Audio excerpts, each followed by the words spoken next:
Welcome everybody. We're going to be starting our study of differential equations. So this is chapter 1, first order differential equations.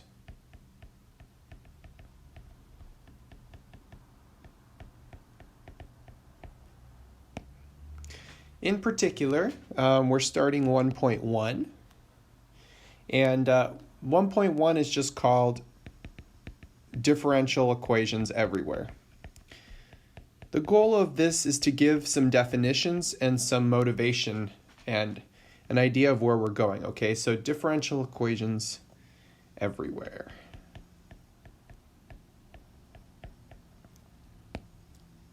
Okay, so what is a differential equation? We're going to be giving some informal definitions here. A differential equation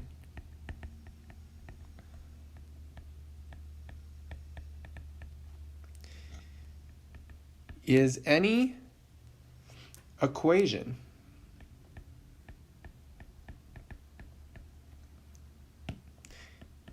that involves one or more derivatives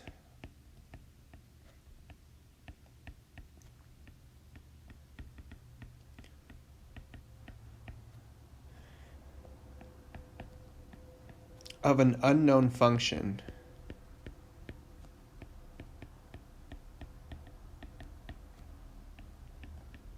y of x. Okay, so when you look at y of x, x is going to be the independent variable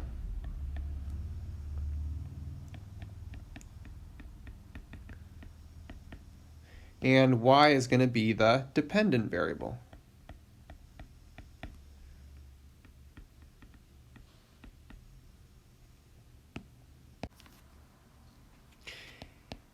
If the unknown function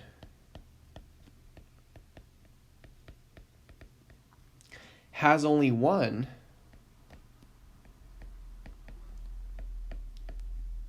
independent variable,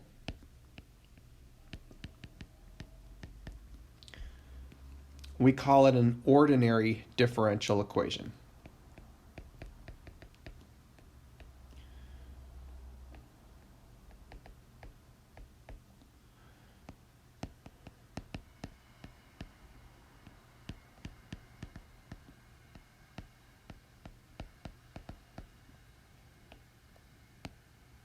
A lot of times we abbreviate that ODE. This is a pretty standard abbreviation. Okay. If it has more than one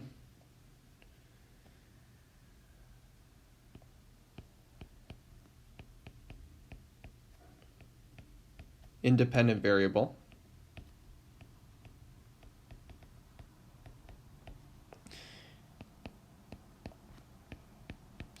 then your differential equation will contain partial derivatives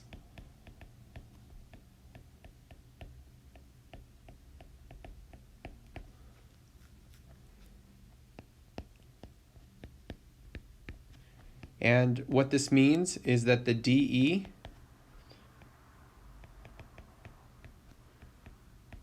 will be called a partial differential equation.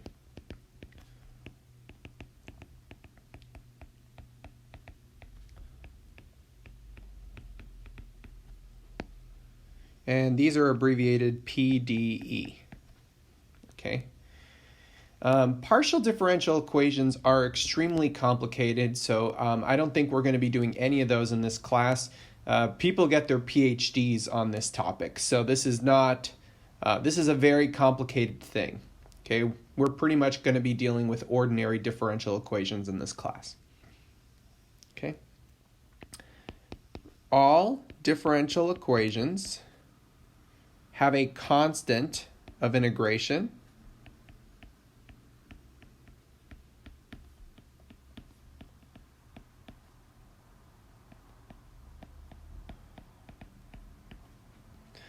So the general solution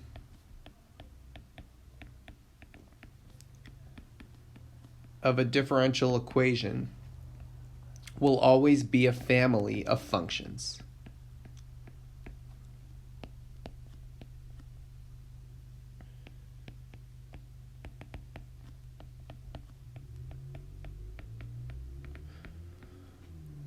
Okay? It's a family of functions because there's going to be a plus c in there, right? So every value of c is a different function. Even though it's it doesn't change the function that much, there are cases where it can be quite different, okay? Now, additionally, if we impose a function value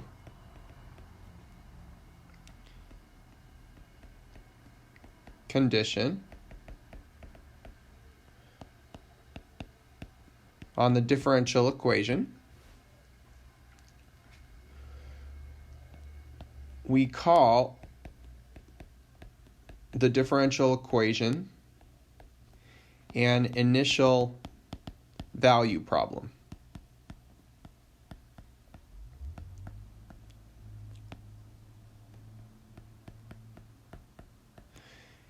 I usually abbreviate those IVP, okay? Initial value problem.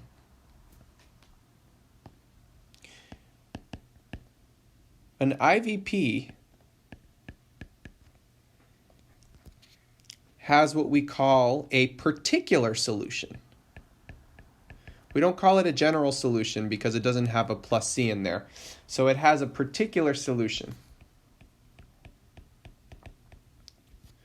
What do we mean by a particular solution? What we mean by that it has a single function.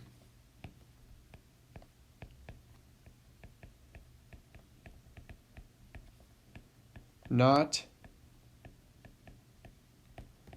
a family of functions. So the solution looks very different for an IVP. Okay? Next, what is the order of a differential equation? So the order of a differential equation is just the order of the highest derivative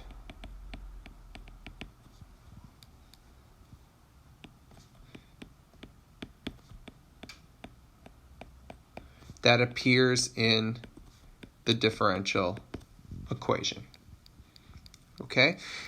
For example, first order means it just has first derivatives and there are no second derivatives. If it has a first derivative and a second derivative in there, we call it a second order, and so on. It's always the higher derivative. Okay?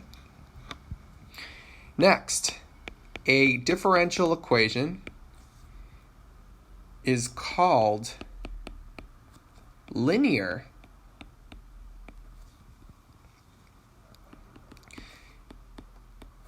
if the dependent variable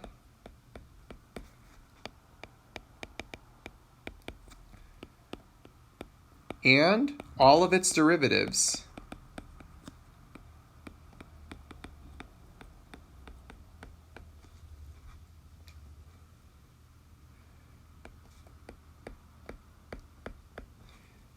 appear linearly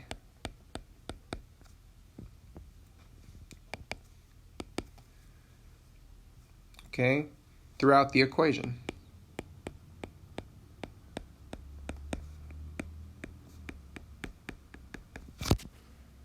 Okay, what do we mean by linearly? This means they appear to the first power only.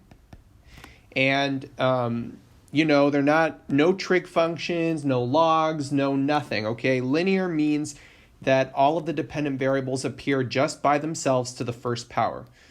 Now, That doesn't mean you can't have trig functions in your problem or anything like that. Anything can happen with the independent variable. It's just the dependent variable that we impose these limitations on, if we want to call it linear. Okay, so otherwise, we call the DE nonlinear. Okay. So we are going to do some practice here in classifying differential equations. So this will be our example for the following differential equations. Classify them by stating their order as well as whether or not they are linear. So let's look at these differential equations. For our first one,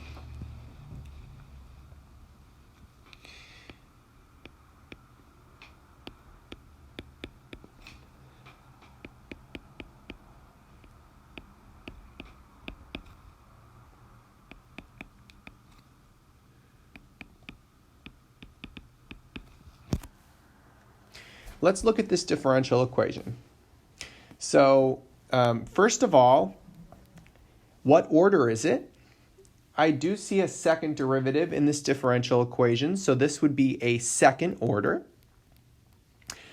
Also, is it linear or nonlinear? Well, we are okay on this guy. We're okay on this guy. However, this guy, because it's a y squared, this is not linear. Okay, we can only have y to the first power if we want to have linear. Okay, so this would be called a second order nonlinear differential equation. Second order nonlinear differential equation. Okay, in particular, it is ordinary, so let me just write in ODE. Why is it ordinary? Because there's only one independent variable, right? X.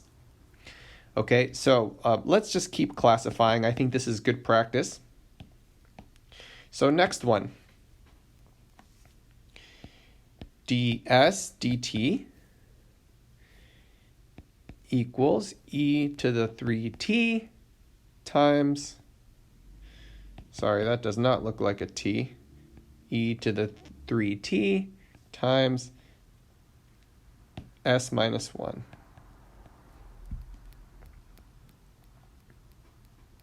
Okay. So first, what order is it? I see just a first derivative there, so this would be first order. Next, is it linear or not? Well, if you look at the s, we have a ds dt, and that's to the first power, right? This guy is to the first power, and s is also to the first power, and we're not multiplying s by anything else with an s in it, right? Only with stuff with t's in it. So this would be linear, first order linear, and it is an ODE. First order linear ODE. Let's keep going. So how about this one?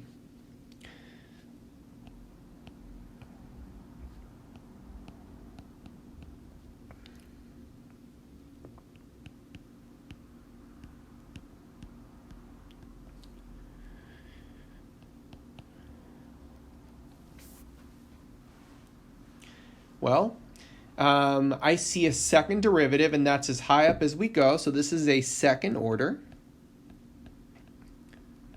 Is it linear or nonlinear? It is linear, right? Because each of these is to the first power, right? And we don't have anything else going on. So this is considered linear. Now, is it an ODE or a PDE?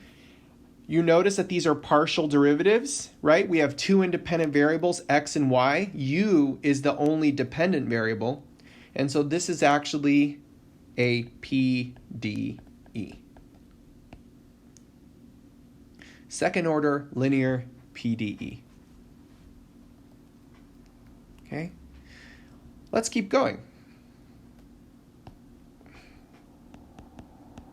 This is the fourth one.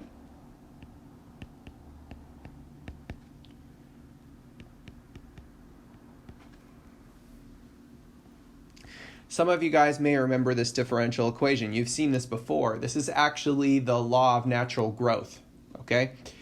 This is how populations grow when there is no maximum capacity. So what would this be considered? Well, it is a first order.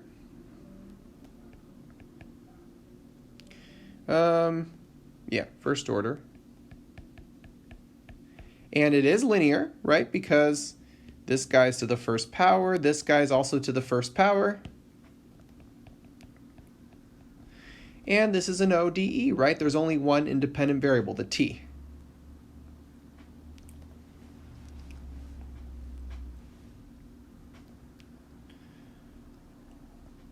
Let's do one more.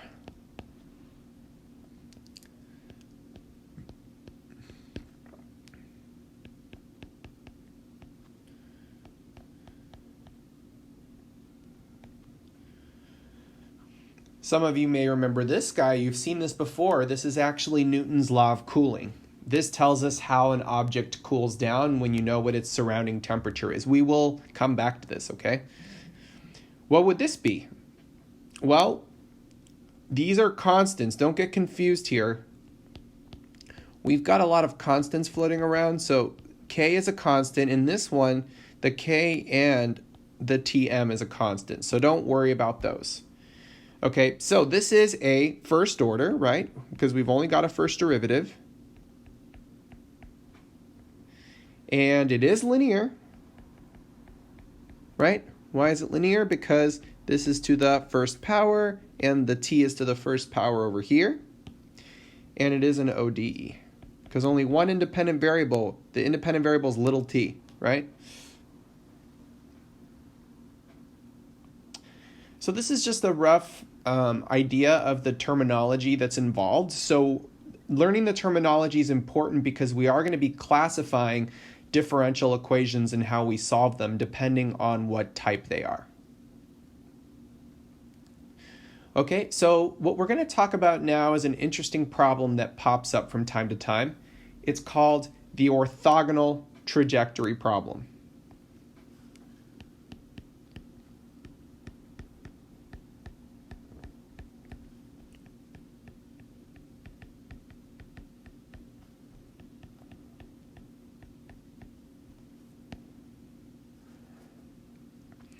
So let's begin with the following. Let's let capital F of x, y, c equals 0 be a family of curves.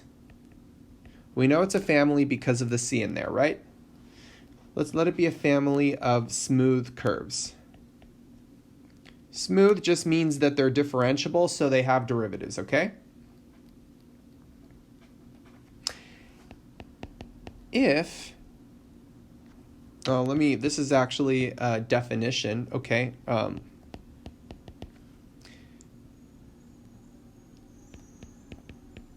If a different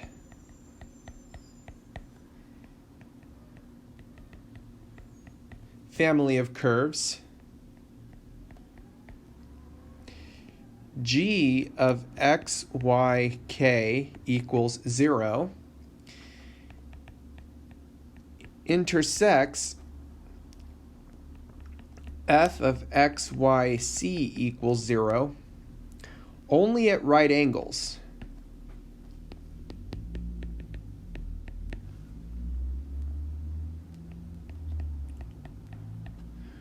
then we call these families orthogonal trajectories of one another.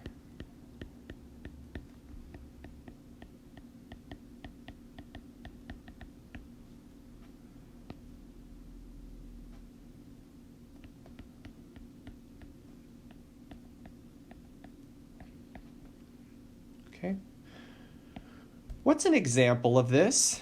So an example of this would be, I'll call this guy family 1. Family 1 is the family of curves x squared plus y squared minus c squared equals 0. And family 2 is going to be kx minus y is equal to 0. Now, what are these families? Family 1, I'm going to do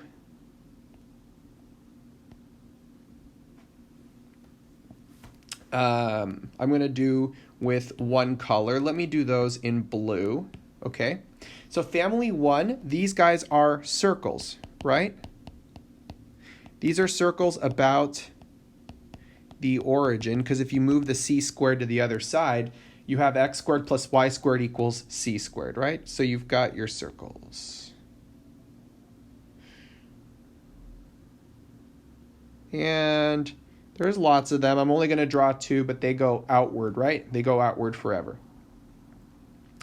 Pretty much all circles are contained in this family that are centered at the origin.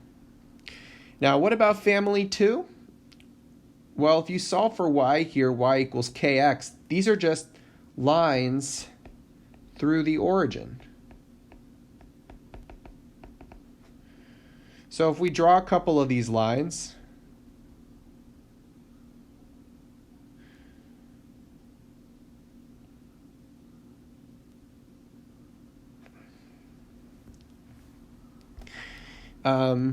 there's lots of them. Let me do one more.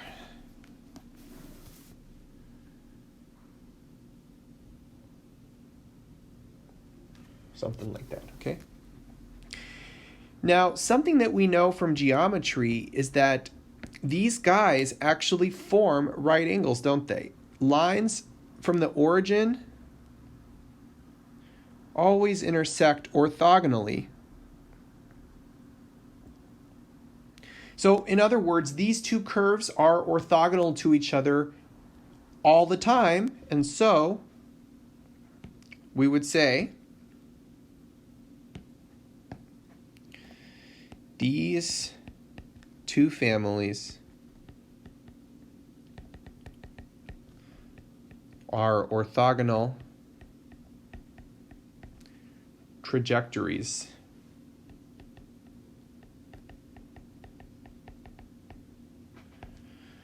Okay? Well, let me write trajectories of one another. That's a little more grammatically correct, okay? Why do we care about orthogonal trajectories? So, one application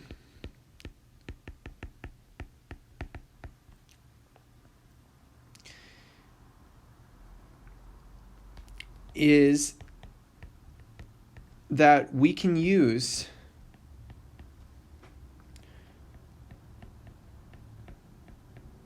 orthogonal trajectories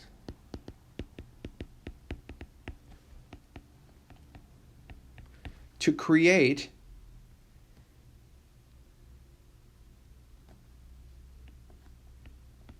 an orthogonal coordinate system.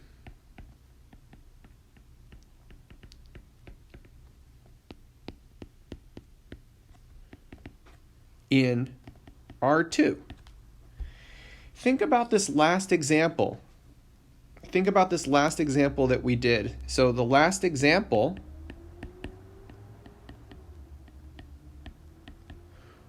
can be used to define polar coordinates, right? Because think about it, if you just have r equals a constant, r equals a constant would be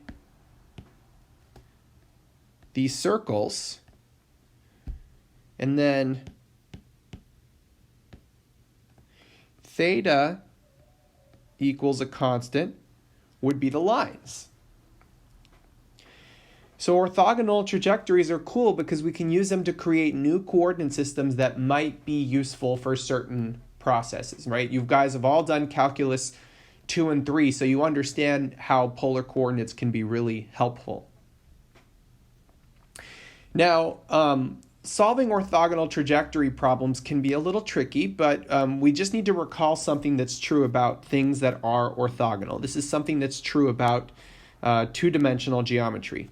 So let me remind you guys of something you probably haven't seen in a while, but back in calculus you probably learned this. So I want you to recall if two curves are orthogonal at a point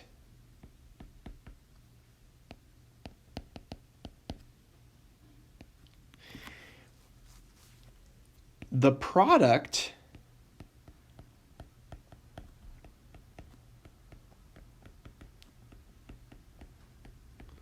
of their slopes, or let me not write of their slopes because the curves themselves don't have slopes, but the tangent lines do. So the products of the slopes of their tangent lines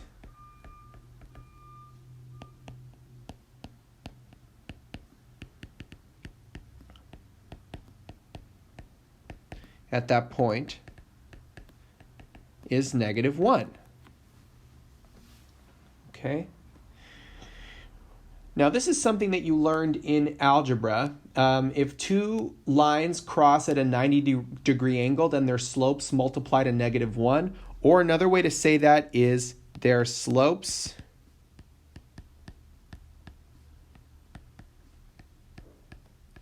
are negative reciprocals.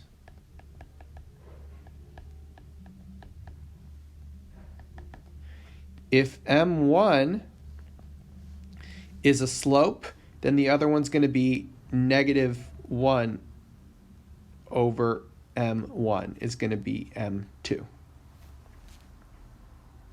Negative reciprocals, right? That's how they multiply to be -1, right? The other one has to be a negative reciprocal of that one. So let's write down the method for solving problems like this. This is going to involve setting up a differential equation. So the steps or method, if our first family is f of x, y, c equals 0, has slope M1, which is f of x, y,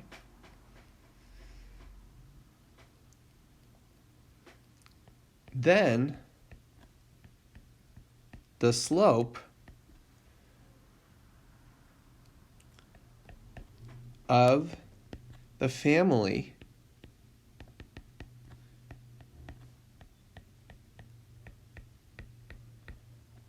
of orthogonal trajectories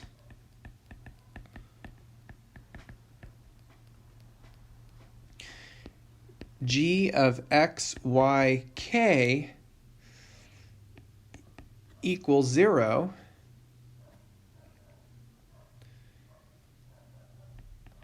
is -1 over M1, which is -1 over f of xy.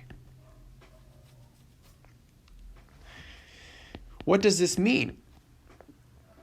This means that if you want to find these orthogonal trajectories,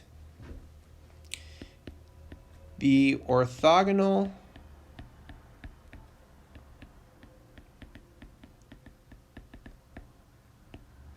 trajectories are the general solution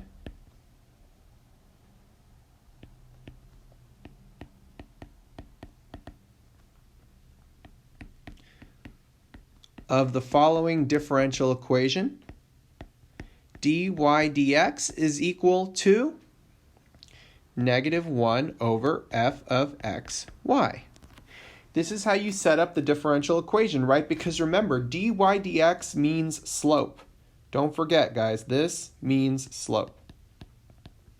And all we're saying is we want the slope. This is just a fancy way of saying that m2 is equal to negative 1 over m1, right? That's all this says.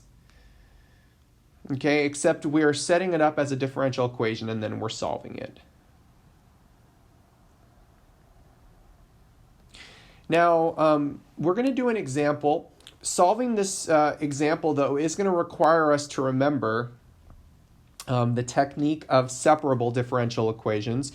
We are going to be going over that in a couple of videos from now in 1.4. If you don't remember, though, you have learned this already in Calc 2 in Chapter 9, so you can always go back and review your Chapter 9 notes. Okay? If you kept them or your Stewart Calculus book. Okay? But let's go ahead and do an example here.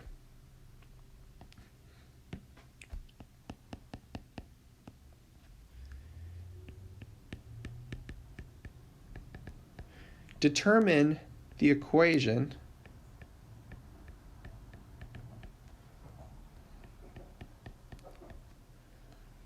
of the family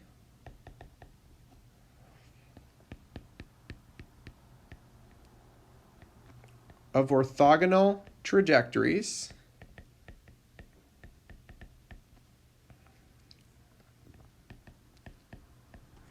to the curves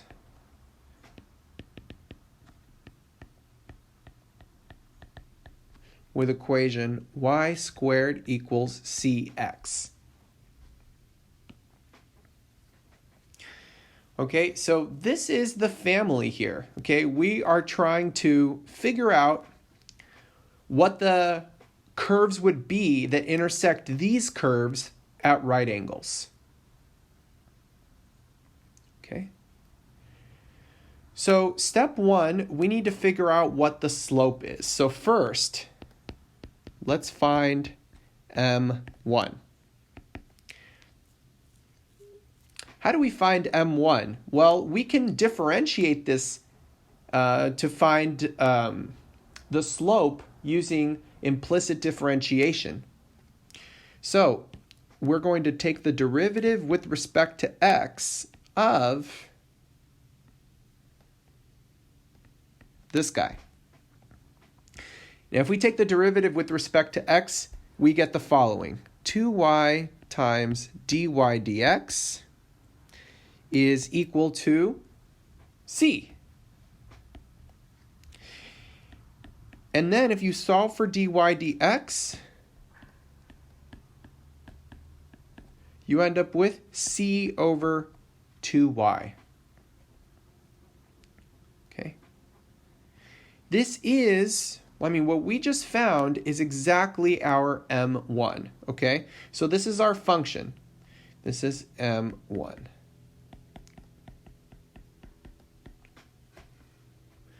Okay? So this means that, well, there is also one thing here that we know. We know from here that c is equal to x over y squared. And so we can use that to plug into here.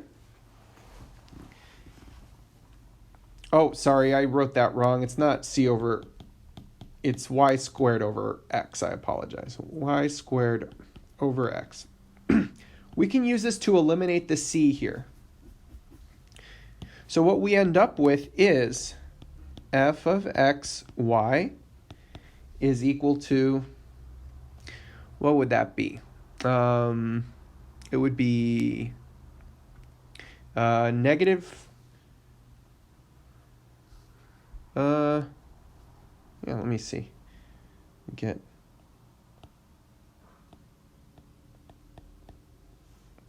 We get that, cancel that, we end up with y over 2x. So now we set up the differential equation. So the differential equation is going to be what? Remember, we want to do dy dx is equal to -1 over f of xy, because we want the negative reciprocal of what we just got. So this means our differential equation becomes dy dx is equal to -2x over y, right? This right here is what we're taking the negative reciprocal of. So this is the differential equation that we're solving. Let me go ahead and solve that on the next page. Dy dx is equal to -2x over y, right? This is what we had? Yeah. Now, how do we solve this? I want you to recall, I'll just write down that this is separable.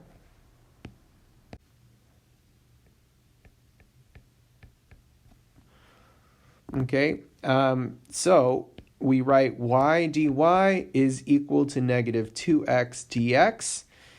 You separate both pieces by multiplying, and then you integrate both sides. You end up with 1/2 y squared is equal to -x squared plus, we're going to call this k just because c was used in the other equation, okay? Or this is the same as x squared plus y squared over 2 equals k.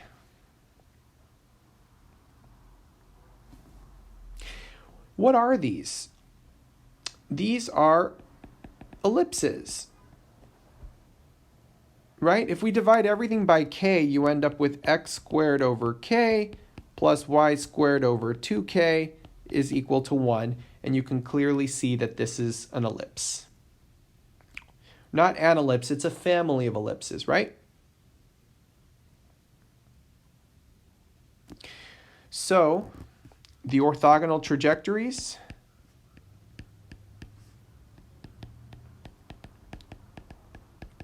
if you move everything to one side, you can call it like this. G of x, y, k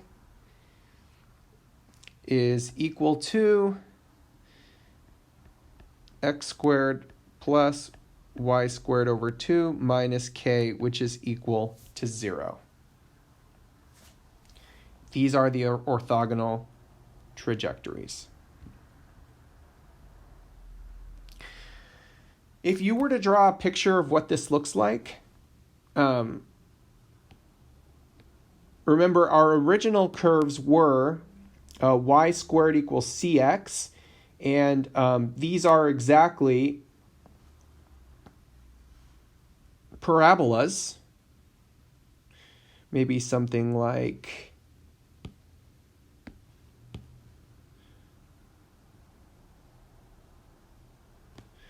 or going the other way if c is negative, right? They open to the left maybe. Sorry, this isn't a great picture, but what do the ellipses look like? The ellipses look something like